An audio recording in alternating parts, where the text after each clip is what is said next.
Hi, my name is Darren Houghton, and I am doing my dissection of a sheep's brain for my physiological psychology class, which is Psychology 4353. All right, here's my sheep's brain. Now, I'm sorry about this, guys, but I thought I was recording the video at first, and while I was doing this dissection, and I saw that I didn't. So this is what we're working with right now. Okay, so the first thing we have is the cerebellum, right? The cerebellum is this part of the brain, right? Oh, no, my bad. I'm sorry, guys. The cerebellum is this part of the brain right here, right? The cerebellum is primarily responsible for coordinating movement, maintaining balance, and controlling the posture of the animal. Okay, it integrates sensory information from the spinal cords and other parts of the brain to fine-tuning motor activities. Okay, and that would be this piece right here, as we see right here. Okay, next we're gonna look at the front lobe. Right now, this is the front lobe right here.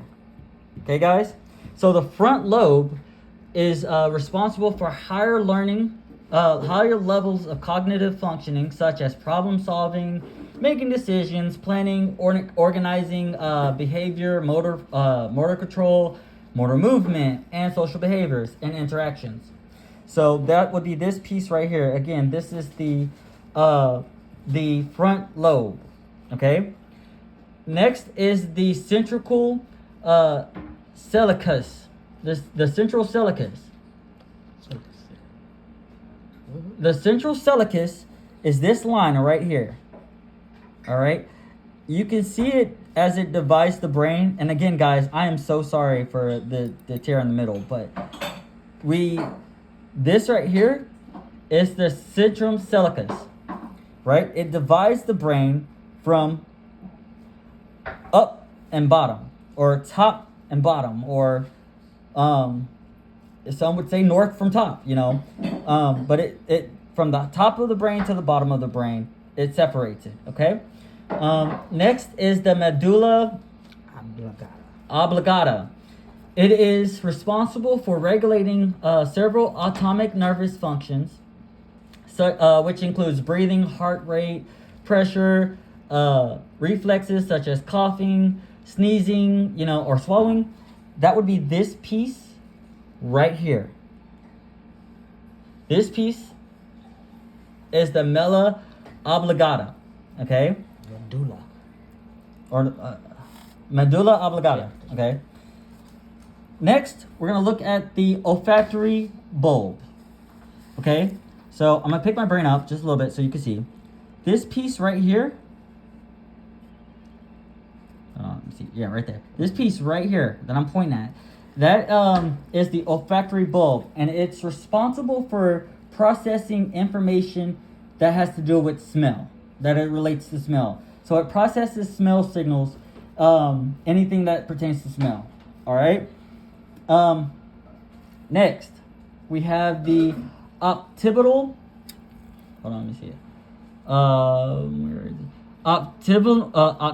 Optic chiasm, right? So the optic chiasm, if you see right here, Mama, I need you to lift it up just a little bit higher, right there. You see right here, this X, that is the optical chism, right? This is what connects the brain to the eyes, and each side goes from one side to another. So this would be, hold on, let me see. Left would go to right side, right would go to left side, okay? And this part of the brain is responsible for processing anything visual, from visual information for both of your eyes, okay? Next, we have the cranial nerve, right? So the cranial nerves is right here. Is right here. It's what connects this piece to this piece right here. Right? And the cranial nerve, where was it? The cranial nerve serves to connect the brain directly to various structures in the head, such as sensory, motor, and autonomic functions, and motor control. Okay, that would be this piece right here and this piece right here. Okay, next is the infundibulum. The infundibulum, right? Now the infundibulum is this little circular piece right up here. Right? Now the infundibulum is primary function is to transfer hormones from the hippocampus to the pituitary glands, enabling the hippocampus to control the pituitary gland functions, which regulates growth and metabolism and reproduction hormones. Okay. Next, we have the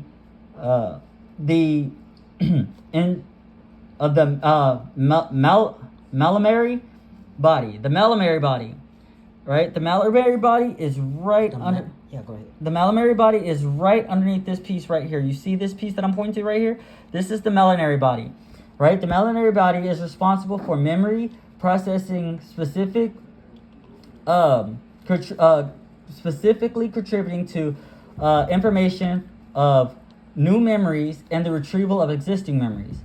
So this is responsible for processing these memories. Okay. Let's go to the next one. Next was the endohinal cortex. The endohinal cortex, which is right here, guys. You see this right here?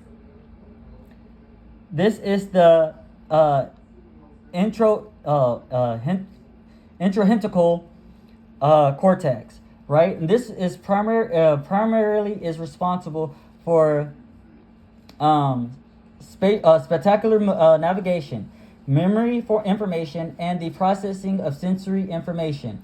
It serves as a crucial interface between the hippocampus and the neocortex, playing a key role in declarative memory and spectacular orientation. All right. So now we're going to release our brain, and we're going to look on the inside of our brain. Okay.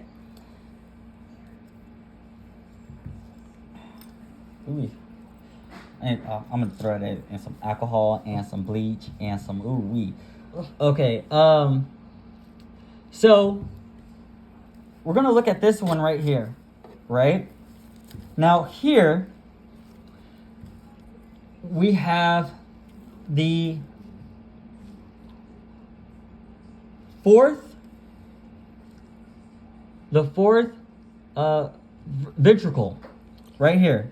Okay, guys, look right here. You see this right over here? The fourth ventricle, right? It has several key functions which are to protect, which is to protect and cushion basically the brain, right? It removes waste from the brain and it circulates cerebral spinal fluid to the brain. All right. So it's this piece right here. All right. Next we have the third ventricle. Right? The third ventricle is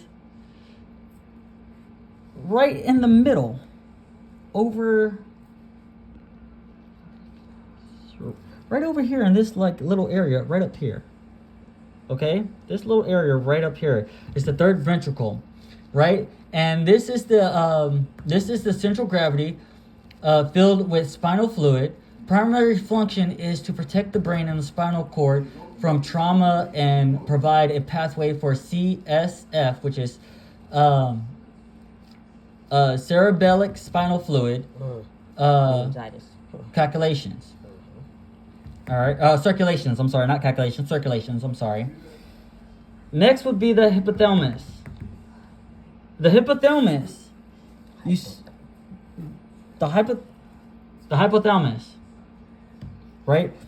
If you see this big old circular piece right over here, this is the hypothalamus. The hypothalamus is a center control for the essential body functions, including regulating human body temperature, controlling hunger, thirst, regulating sleep cycles, regulates hormones via through the pituitary glands, and then emotional responsibility. Okay. Next, we're gonna look at the thalamus. Right now, the thalamus is this big piece right here. See this big circular piece that I'm carving out right here? That is the thalamus, right? The thalamus serves as a relay station for sensory and motory information. It filters and processes sensory information except smell. That's very important. It does all the sensory information except smell. The one that's responsible for that is the olfactory bulb. Okay. Before relaying it to the cerebral cortex, also plays a role in sleep regulation, being awake, as well as being conscious. Okay. Last, we have the corpus. The corpus callosum. The corpus callosum is this piece right over here. You see me pointing to this piece right over here? Okay. It facilitates communications from the left side of the brain and the right side of the brain. The central hemisphere, in the central hemisphere, it allows the transfer of sensory, motor, and cognitive information between the two halves. All right, and this is my sheep's brain. It's dissected and all. Thank you. Have a blessed one. Hit stop.